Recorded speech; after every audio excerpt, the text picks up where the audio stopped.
2017년 6월 7일은 1967년 3차 중동전쟁이라 불리우는 6.1 전쟁을 통해 이스라엘이 예루살렘을 되찾은 지 50주년이 되는 날이었습니다.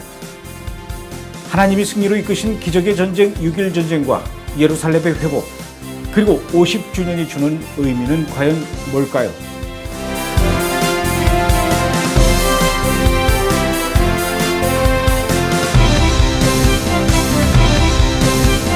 지금부터 2000년 전인 AD 70년 예루살렘이 로마에 의해서 철저히 파괴된 이후 유대인들은 모두 전 세계에 흩어지는 디아스포라를 겪게 되고 이스라엘은 역사 속으로 사라지는 듯 했습니다.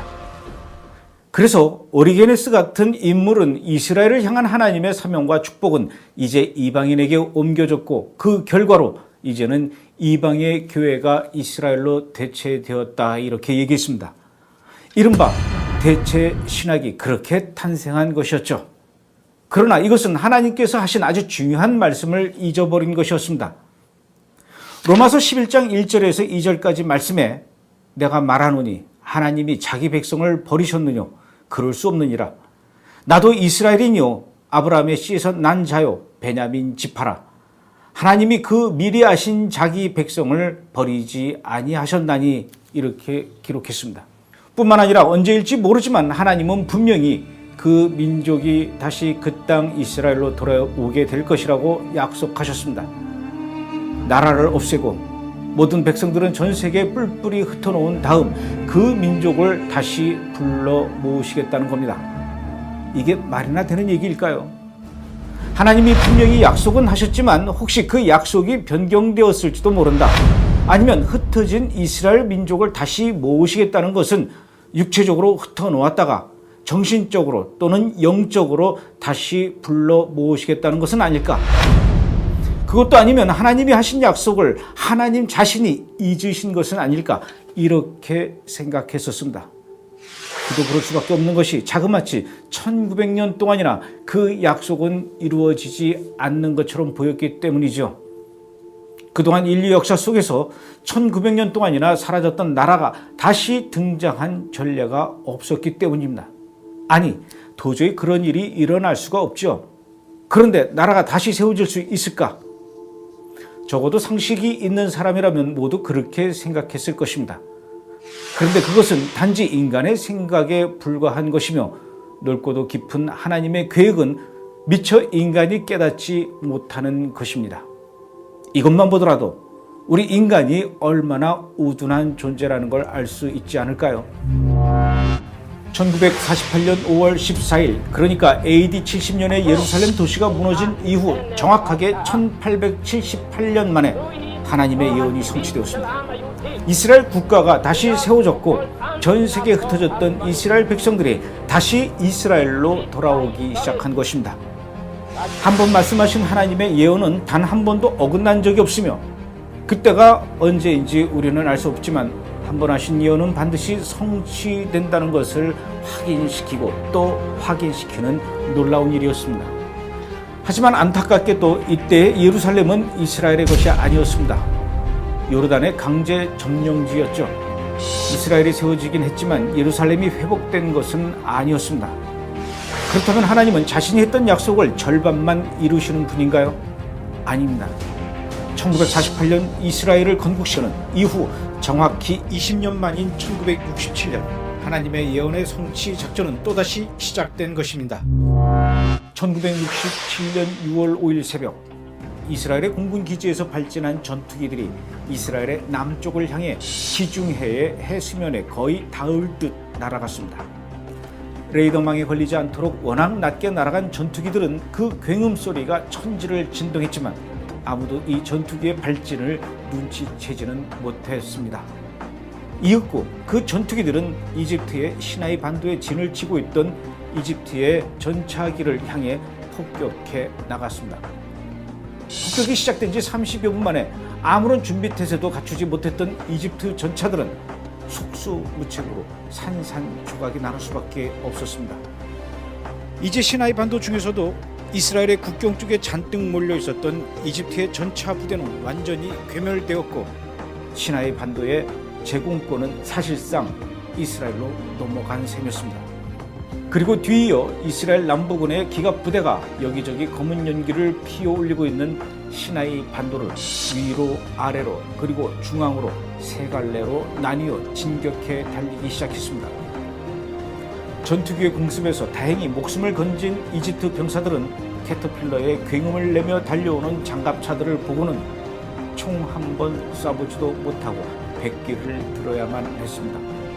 물론 시나이 반도에 진을 치고 있던 이집트 병사들의 다급한 무전이 본국을 향해 날아갔지만 놀랍게도 그들은 2차 세계대전 당시에 사용하던 무전 채널을 그대로 사용하고 있어서 이스라엘 장갑차 안에서는 그들의 우왕좌왕하는 소리까지도 다 듣고 있었습니다. 더 기가 막힌 것은 이집트 군대엔 소련으로부터 지원받은 대포가 여럿 있었지만 아직까지도 그 사용법을 제대로 숙지하지 못한 상태였기 때문에 그들의 반격으로 날아간 대포알은 엉뚱한 데로 떨어지기 일쑤였습니다.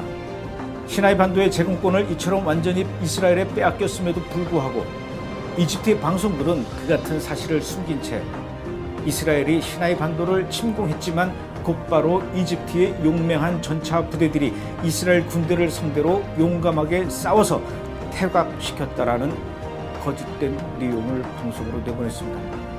이런 잘못된 방송은 시나이 반도 구석구석에 있던 이집트의 군사들이 판단을 잘못하게 하는 커다란 역할을 했습니다.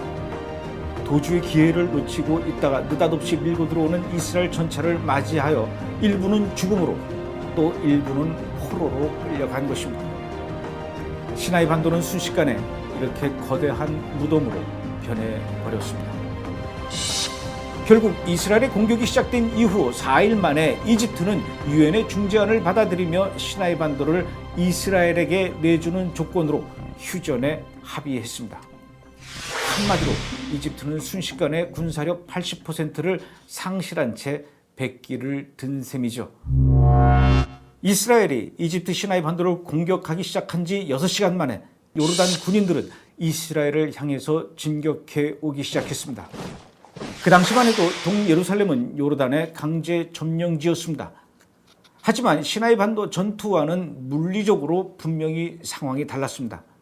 수백 년 전에 지어진 성벽과 미로처럼 구불구불하고 언덕으로 이루어진 예루살렘의 올드시티 골목은 시나이 반도에서처럼 전투기로 공격할 수도 없었고 또 골목이 너무 좁아 전차로 밀고 들어갈 수도 없는 상황이었습니다.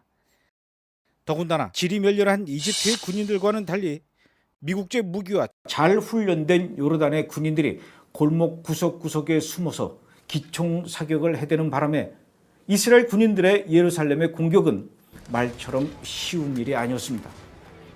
이스라엘 군인들은 장갑차와 탱크에서 뛰어내려 시가전을 벌이며 조금씩 예루살렘의 올드시티 안으로 들어가 결국은 요르단의 공격 이후 30여 시간 만에 올드시티 역시 이스라엘의 수중에 들어가고 말았습니다. 요르단과 싸우는 예루살렘의 전투는 이스라엘로서 죽음의 전투였습니다. 얼마나 많은 이스라엘의 병사들이 죽어갔는지 경사진 골목마다 검붉은 피가 빗물처럼 흘러내렸으며 몇 날 며칠 동안 그 피비린내가 가시지 않을 정도였다고 합니다. 그러나 통곡의 벽을 차지하겠다고 마음먹은 이스라엘 군인들이 마침내 통곡의 벽 앞에 섰을 때 그들은 철모를 벗고 그야말로 통곡을 해야만 했습니다. 하나님, 이제야 우리가 성전 벽 앞에 섰습니다. 예루살렘을 점령한 이스라엘 군대는 이번에는 방향을 바꿔 역시 요르단의 영토였던 나블루스와 베들레헴 그리고 헤브론까지 진격해 들어갔습니다. 물론 이곳에서의 전투는 예루살렘만큼 치열하지는 않았고 개전 50시간 만에 이스라엘 군대가 점령할 수 있었습니다. 단 6일 만에 이스라엘의 승리로 끝난 이 6일 전쟁으로 인해 요단강 서안 지역과 가자지구, 동예루살렘, 시리아 골란 고원, 이집트의 시나이 반도를 장악했으며 27,000평방제곱킬로미터에 불과했던 이스라엘의 영토를 순식간에 68,600평방킬로미터 이렇게 3배 이상 늘려놓았습니다. 그리고 이스라엘은 비로소 예루살렘을 되찾을 수 있게 된 것이죠. 사실 이스라엘의 이집트 시나이 반도 공격은 어찌 보면 도저히 승산이 없는 전쟁과 다를 바 없었습니다. 이제 겨우 독립한 지 20년밖에 안 된 신생 국가가 주변의 이집트, 요르단, 레바논, 시리아 등 자그마치 1억이 넘는 아랍 군대들과 싸워서 이길 수 있을 거라고 누가 생각을 했겠습니까? 그러나 말도 안 되는 이 전쟁은 안식일이 돌아오기 전인 6일 만에 보란 듯이 승리했습니다. 이 전쟁이 인간의 전쟁이었을까요? 단지 이스라엘 군인만의 승리였을까요? 이 전쟁은 하나님의 전쟁이었고 하나님의 승리였습니다. 지난주 브레드 브리핑에서 말씀드렸듯이 예루살렘은 성경에서 자그마치 930번이나 이스라엘 것이라고 기록되어 있다고 말씀드렸죠. 예루살렘이 회복된 것은 우리에게 무엇을 의미할까요? 먼저는 우리는 예루살렘과 이스라엘에 대해 말씀한 대로 이루시는 하나님을 바라보며 하나님의 신실하심과 모든 것의 주관자 되심을 볼 수가 있습니다. 마치 세상이 제멋대로 돌아가는 것처럼 보여도 그분의 때에 약속의 말씀을 신실하게 풀어내시는 주님을 보며 앞으로도 주님의 말씀을 신뢰하고 굳세게 서 있을 수 있는 것이죠. 또한 예루살렘은 하나님의 시간표를 가장 잘 보여주는 장소로서 예수님의 재림이 가까이 옴을 보여주고 있다라고 말씀드릴 수 있습니다. 스가랴서는 예수님께서 재림하실 마지막 때에 이스라엘과 예루살렘, 유대인들에게 일어날 일들에 대해서 아주 상세하게 기록하고 있습니다. 먼저 유대인들이 예루살렘으로 돌아오고 유다 지도자들은 나무 가운데 화로같이 되며 세계 정치가 항상 주목하는 곳이 될 것이고 전 세계가 예루살렘을 치러 모일 거라고 말씀하고 있습니다. 하지만 하나님께서 예루살렘을 승리로 이끄실 것이고 이 승리는 유대인의 남은 자들이 회개하며 주님께 돌이키도록 할 것이라고 기록하고 있습니다. 여러분도 아시다시피 유대인들이 예루살렘으로 이미 돌아왔고 예루살렘은 이미 세계 정치가 주목하며 공격하는 곳이 되어버렸습니다. 하나님은 이 예루살렘을 통해 들을 귀가 있는 자들에게 우리가 이미 마지막 때에 들어섰으므로 어서 준비하라는 사인을 보내고 계신 것입니다. 이번 연도가 더욱 특별한 것은 이번이 예루살렘을 수복한 지 50년째인 것과 동시에 레위기에서 말하고 있는 희년이기 때문입니다. 너희는 50년째 해를 거룩하게 하여 그 땅에 있는 모든 주민을 위하여 자유를 공포하라. 이 해는 너희에게 희년이니 너희는 각각 자기의 소유지로 돌아가며 각각 자기의 가족에게로 돌아갈지며 그 50년째 해는 너희의 희년이니 너희는 파종하지 말며 스스로 난 것을 거두지 말며 가꾸지 아니한 포도를 거두지 말라. 이는 희년이니 너희에게 거룩함이니라. 너희는 밭의 소출을 먹으리라. 이 희년에는 너희가 각기 자기의 소유지로 돌아갈지라. 희년은 땅이 원주인의 소유로 돌아가는 해입니다. 그렇다면 이스라엘과 예루살렘의 땅은 누구에게로 돌아가야 할까요?